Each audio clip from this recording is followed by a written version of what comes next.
नमस्कार, बहुत स्वागत है आपका। मैं हूं सूर्या त्रिपाठी और आप देख रहे हैं आपका अपना शो, अनोखा शो, यानी कि 7 बजे का शो। आज 6 दिसंबर है और इसीलिए पश्चिम बंगाल के मुर्शिदाबाद जिले के बेलडांगा में टीएमसी से निलंबित विधायक हुमायूं कबीर ने अयोध्या की बाबरी मस्जिद की तर्ज पर बनने वाली मस्जिद की आधारशिला रखी है। कड़ी सुरक्षा व्यवस्था के बीच मंच पर मौलवियों के साथ फीता काटकर इसकी औपचारिकता भी पूरी कर दी गई और इस दौरान नाराए तकबीर, अल्लाहू अकबर के नारे लगाए गए। कार्यक्रम में 2 लाख से ज्यादा लोगों की भीड़ जुटाई गई। बंगाल के अलग अलग हिस्सों से आए लोगों में कोई अपने सिर, कोई ट्रैक्टर ट्रॉली तो कोई रिक्शा या वैन से ईंट लेकर इस कार्यक्रम स्थल पर पहुंचा।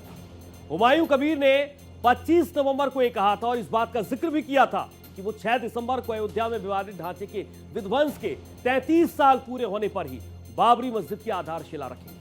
25 बीघा जमीन पर ये कार्यक्रम का आयोजन किया गया और इस कार्यक्रम के लिए 150 फीट लंबा और 80 फीट चौड़ा स्टेज बाकायदा तैयार किया गया। स्टेज पर 400 से ज्यादा लोगों के बैठने का भी इंतजाम किया गया। आप सोचिए कितनी बड़ी संख्या में लोग यहां पर कार्यक्रम में शामिल होने के लिए पहुंचे। कार्यक्रम में आने वाले लोगों के लिए 60,000 से ज्यादा बिरयानी पैकेट भी तैयार कराए गए थे। इसके अलावा 2,000 से ज्यादा वॉलेंटियर्स के हाथों में पूरी व्यवस्था की, कार्यक्रम को संभालने की जिम्मेदारी दी गई।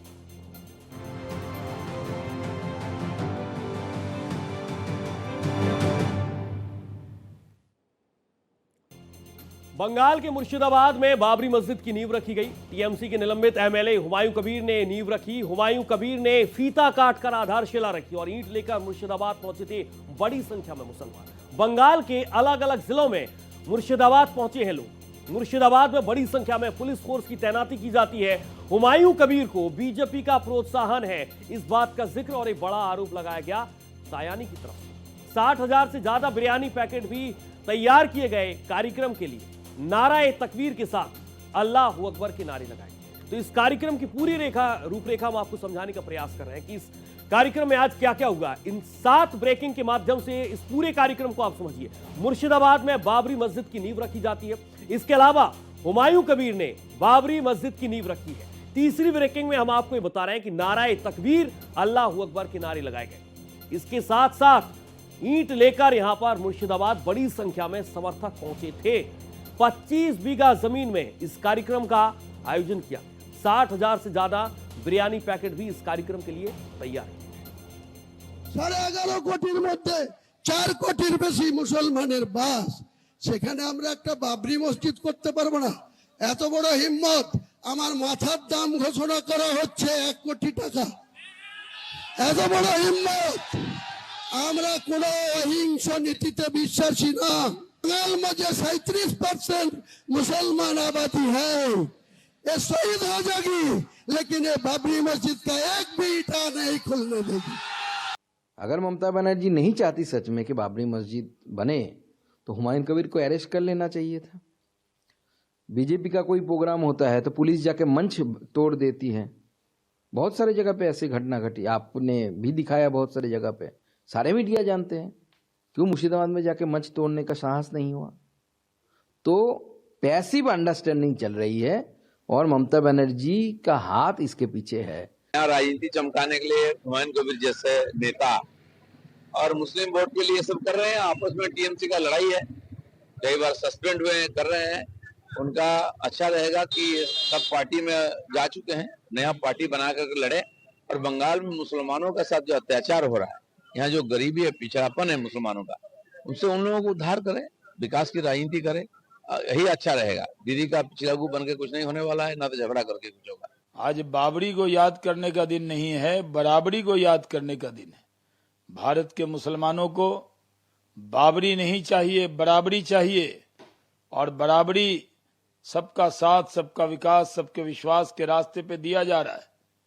लेकिन ममता बनर्जी अपने एमएलए से पहले बाबरी मस्जिद बनाने का ऐलान करवाती है। जब रिएक्शन हो जाता है हिंदू समाज में, तब उसको बाहर कर देती हैं, मीर जाफर बता देती हैं। ये चलेगा नहीं, चौलवे ना।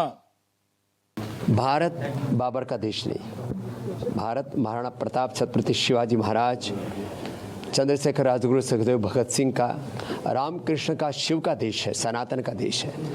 बाबर एक विदेशी आक्रांता और लुटेरा था, बर्बर था, इसलिए उसके नाम को महिमा मंडित करने वाले लोग, मुझे लगता है वो कहीं ना कहीं भारत के साथ गद्दारी कर रहे हैं। कि भारत की धरती पर विदेशी आक्रमणकारी के नाम पर एक भी ईंट कहीं भी नहीं रखने दी जाएगी। और जो इस प्रकार की बात कर रहे हैं वो घुसपैठियों के सब संरक्षक हैं और घुसपैठियों के खिलाफ पूरे देश में अभियान चल रहा है कि एक भी घुसपैठी भारत में नहीं रहने दिया जाएगा और उनको चुन चुन करके, उनको खोज खोज करके भारत के बाहर निकाला जाएगा। देखो ऐसा है, ये हुमायूं छोड़ो, बाबर का बाप उमर शेख भी कब्र से निकल करके आ जाएगा तो भी बाबरी मस्जिद का जो है वो कलंक जो है वो दोबारा इस देश में नहीं पैदा कर पाएगा। जो विदेशी आक्रांताओं की क्रिमिनल, कम्युनल, क्रूर करतूत और कलंक था वो पाताल में जा चुका है। बाबरी बन रही है ईंट से, लेकिन चुनाव में किसकी ईंट बजेगी अब हम आपको ये समझाने की कोशिश करते हैं। इस समारोह दोपहर करीब 12 बजे कुरान पाठ के बाद शुरू हुआ, जिसमें हजारों लोग जमा हुए। लोग सैकड़ों किलोमीटर की दूरी तय कर इस मस्जिद निर्माण के फाउंडेशन समारोह में शामिल होने के लिए पहुंचे थे। इसे आप समझिए, आयोजक हुमायूं कबीर ने यह दावा किया है कि एक छोटे पैमाने पर बाबरी मस्जिद की एग्जैक्ट रेप्लिका होगी और उन्होंने यह भी कहा कि यह हमारा धार्मिक अधिकार है और हम शांति बनाए रखेंगे। हालांकि टीएमसी ने कबीर को पार्टी से निलंबित कर दिया है। यह बेहद महत्वपूर्ण है। टीएमसी यानी कि तृणमूल कांग्रेस ने कबीर को पार्टी से निलंबित कर दिया है और इस आयोजन से खुद को अलग कर लिया है। इसके अलावा आपको यह भी बता दें कि शिलान्यास समारोह में मौजूद जन समूह को संबोधित करते हुए हुमायूं कबीर ने कहा है, शिलान्यास समारोह में मौजूद जन समूह को संबोधित करते हुए हुमायूं कबीर ने यह कहा है कि मालदा, मुर्शिदाबाद और दक्षिण 24 परगना के लोग बाबरी मस्जिद के निर्माण में योगदान देंगे। अब आप मेरे दोनों तरफ दो अलग अलग तस्वीरें देखिए।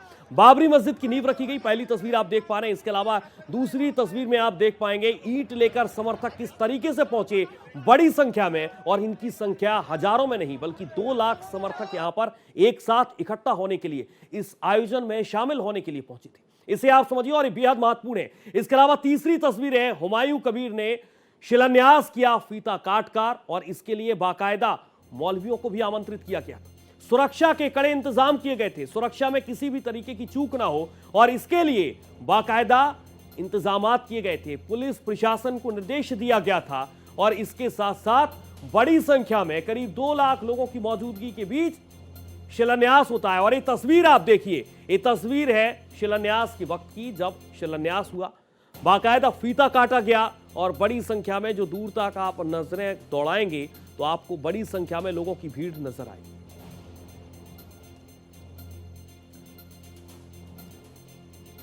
तो नई बाबरी बनेगी, लेकिन बेहद महत्वपूर्ण सवाल है और इन सब के पीछे बड़ी संख्या में लोग पहुंचे। अब आपको हम ग्राफिक्स के जरिए और इन तस्वीरों के जरिए समझाने की कोशिश करते हैं कि यहां पर अल्लाहू अकबर और नारा लगाया गया और इसके अलावा ईंट लेकर बड़ी संख्या में यहां पर समर्थक पहुंचे। इन तस्वीरों को आप देखिए अलग अलग जगहों पर लोग इकट्ठा होने के लिए पहुंचे और बड़ी संख्या में कुछ लोगों को आप देख पा रहे हैं सिर के ऊपर रखकर ईंट लेकर यहां पर पहुंचे। एक ट्रक भी आपको नजर आ रहा हो और इस संख्या देखिए आप, इस संख्या हजारों में नहीं है, इस संख्या है लाखों में और करीब 2 लाख लोग इकट्ठा होकर यहां पर इस शिलान्यास कार्यक्रम में शामिल होने के लिए पहुंचे। ईंट लेकर समर्थक पहुंचे, अल्लाहू अकबर के नारे लगाए गए और इसके साथ साथ नारा लगाया गया अल्लाहू अकबर का और बार बार इस बात का जिक्र वो कर रहे थे कि हमें ये हमारा अधिकार है और इससे कोई रोक नहीं सकता।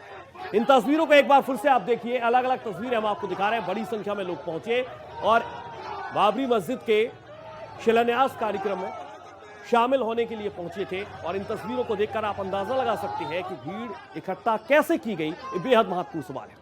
हुमायूं का बाबरी प्लान क्या है? मुर्शिदाबाद में मस्जिद की नींव रखी गई। मुर्शिदाबाद में मस्जिद की नींव रखी जाती है और नींव रखने के लिए जुटाई गई भारी भीड़। 25 बीघा जमीन में ये बाबरी मस्जिद बनेगी, जिस बात का जिक्र, जिस बात की जानकारी निकलकर सामने आ रही है। ममता ने हुमायूं कबीर को टीएमसी से निष्कासित किया है, निकाल दिया है पार्टी से और नई पार्टी बनाकर 135 सीटों पर चुनाव लड़ने का ऐलान यहां पर उनकी तरफ से अब कर दिया गया। मुस्लिम वोटों को लेकर ममता बनर्जी की टेंशन अब बढ़ चुकी है। एक तरफ आप देखिए कि हुमायूं का बाबरी प्लान है तो दूसरे तरफ मुस्लिम वोटों को लेकर ममता बनर्जी की टेंशन अब बढ़ चुकी है, क्योंकि एक बड़ा नेता उनके कुनबे का जिसको वो निष्कासित कर चुकी हैं। और निष्कासन के बाद अब एक नई पार्टी बनाई जाएगी और इन नई पार्टी के साथ अलग अलग सीटों पर चुनाव लड़ा जाएगा। बंगाल में बाबरी प्रयोग क्या है, अब आप इसे भी हम आपको समझाने की कोशिश करते हैं। दरअसल बंगाल में बाबरी प्रयोग 6 दिसंबर 1992, ये तारीख आपको याद होगी। अयोध्या यूपी विवादित ढांचा, इस तारीख को गिराया गया और 6 दिसंबर 2025 यानी कि आज का दिन मुर्शिदाबाद पश्चिम बंगाल और बाबरी मस्जिद का शिलान्यास किया। ये तारीख बेहद अहम है और 33 सालों का इन दोनों तारीखों में फर्क है और ये 33 साल भी बेहद महत्वपूर्ण रहे हैं एक आंदोलन के साथ और एक ऐसे इतिहास के साथ जिसे आप देख पा रहे हैं। मुर्शिदाबाद में बाबरी मस्जिद की आज नींव रखी गई, एक तारीख तय की गई और तारीख वही है 6 दिसंबर 1992 की तारीख आपको याद होगी। लेकिन आज भी यानी कि 2025 का साल जब तारीख एक ही तय की गई 6 दिसंबर। बाबरी निर्माण और ध्रुवीकरण वाला प्लान क्या है, अब हम आपको यह समझाने की कोशिश करते हैं। हुमायूं कबीर ने यहां पर मस्जिद की नींव रख दी है, लेकिन किस तरीके से मुसलमानों में अलग अलग तरीके से एक मैसेज देने की कोशिश है। ईंट लेकर बड़ी संख्या में मुसलमान पहुंचे थे। 3 साल में मस्जिद निर्माण का दावा किया जा रहा है और बड़ी संख्या में पुलिस फोर्स की भी तैनाती आज की गई थी सुरक्षा व्यवस्था के मद्देनजर। मुर्शिदाबाद की आपको ये बताते हैं कि मुस्लिम आबादी अब परसेंटेज के माध्यम से क्या आखिरकार किस तरीके से एक बड़ा फैक्टर है, इसे हम आपको समझाने की कोशिश करते हैं। मुस्लिम आबादी है 66%, जो बेहद महत्वपूर्ण है और इसी के इर्द गिर्द मुर्शिदाबाद की राजनीति घूमती है। हिंदू आबादी है 33% और इसीलिए ममता बनर्जी को डर सता रहा है कि कहीं जिस तरीके से हुमायूं को उन्होंने निकाला और उसके बाद एक नई पार्टी अगर बना ली जाएगी तो यही जो आंकड़ा है वो कहां जाएगा। कुल सीट 22 आती है मुर्शिदाबाद में। रिपोर्ट कार्ड क्या है, टीएमसी 20 सीटों पर जीती, यानी कि हम कह सकते हैं कि मुर्शिदाबाद टीएमसी यानी कि तृणमूल कांग्रेस का गढ़ कहा जाता है और भारतीय जनता पार्टी ने 2 सीटों पर जीत दर्ज की। लेकिन इन सब के बीच फिलहाल जो नया समीकरण बाबरी को लेकर बनता हुआ नजर आ रहा है बेहद महत्वपूर्ण है। हुमायूं कबीर का सियासी करियर क्या है, अब हम आपको ये समझाने की कोशिश करते हैं। साल 1993 कांग्रेस के साथ सियासत की शुरुआत होती है हुमायूं कबीर की। साल 2011 में रेजीनगर सीट से वो विधायक चुने जाते हैं। रेजीनगर सीट से उन्हें जनता विधायक बना दी। साल 2012 में टीएमसी में शामिल होते हैं और ममता सरकार में कैबिनेट मंत्री उन्हें बनाया जाता है। साल 2015 जब टीएमसी से 6 साल के लिए उन्हें निकाल दिया जाता है, यानी कि बाहर का रास्ता दिखा दिया जाता है। साल 2016 में निर्दलीय विधानसभा चुनाव लड़ते हैं, लेकिन इस चुनाव में उन्हें पराजय देखना पड़ा। साल 2018 में बीजेपी में शामिल होते हैं और साल 2019 में लोकसभा का चुनाव भी हुमायूं कबीर ने लड़ा, लेकिन हार गए। साल 2021 आता है, टीएमसी में एक बार फिर से उनकी वापसी हो जाती है और भरतपुर से विधायक चुने जाते हैं। तो साल 2025 बाबरी के ऐलान के बाद, जैसे ही बाबरी का ऐलान उनकी तरफ से किया गया, एक बार फिर से टीएमसी ने उन्हें निलंबित कर दिया है। ये पूरा सियासी करियर रहा है हुमायूं कबीर का, लेकिन इन सब के बीच फिलहाल नई राह पर वो चल पड़ी। अब आपको मैं समझाते हैं कि वोट का चक्कर है, लेकिन बाबरी पर इस वक्त टक्कर बनी हुई है और किस तरीके से। साल 2016, इसे आप टैली के माध्यम से समझिए, 51% मुस्लिम वोट है और हिंदू वोट 43% साल 2016 में ममता बनर्जी के खाते में जाता हुआ नजर आया। साल 2019 में जाएगा आंकड़ा 70% मुस्लिम वोट ममता बनर्जी के पक्ष में गया और 32% हिंदू वोट ममता बनर्जी के पक्ष में गया। 2021 में अगर आप नजर दौड़ाएंगे तो यह आंकड़ा बढ़ता चला गया, 75% मुस्लिम वोट ममता बनर्जी के खाते में और 39% हिंदू वोट हम आपको ये बताने की कोशिश कर रहे हैं। और इसी के इर्द गिर्द मुर्शिदाबाद का ये जो फैक्टर है, इसी के इर्द गिर्द यहां पर राजनीति हो रही है। आबादी करीब 30% है और सीटों पर निर्णायक है 40 से 50 सीटें जिन पर सीधा असर डालती है।